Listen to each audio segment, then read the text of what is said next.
20 नवेम्बर 2025 रु एहिभଳି 3टी bank account सीधा बंद आरबीआई रूल करचे। को अकाउंट चलन देखिया। फर्स्ट डरमाट अकाउंट 2 वर्ष यदि ट्रांजैक्शन नहीं। सेकंड इनएक्टिव जोटा वर्षे ट्रांजैक्शन कौन से है नहीं कस्टमर कौन से भी ट्रांजैक्शन इनिशिएट करना। थर्ड जीरो बैलेंस लंबा समय पर्यंत कौन से भी एक्टिविटी नहीं ए सब अकाउंट बंद हेबो।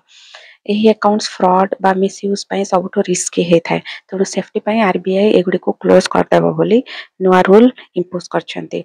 हाउएवर आउ गोटे नुआ रूल अछि जोटा कि गोटे अकाउंट रे 4 जण नोमिनी आपण माने ऐड करि परिबे। गोटे होछि साइमल्टेनियस सबु नोमिनी मान शेयर करि परिबे। आउ सक्सेसिव आपण गोटे नोमिनी रखि परिबे जे कि सबु शेयर पई किना एलिजिबल। एही rules bank account FD lockers safe custody सबुति पई लागू रहइबो। तेणु फास्टर क्लेम हबो फ्रॉड कमी जिवो सिक्योरिटी बढ़िबो तेणु फैमिली मेंबर्स मानक पई सेटलमेंट इजी रहिबो।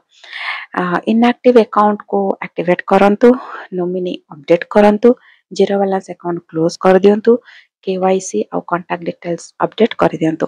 आपनकर अकाउंट सेफ कि नुहे कमेंट करके जणांतु। ए वीडियो शेयर करंतु। एही फाइनेंशियल हैक्स पे मो चैनल रूपी रहस्य को सब्सक्राइब करंतु। भले रुहंतु। रहउची जय जगन्नाथ।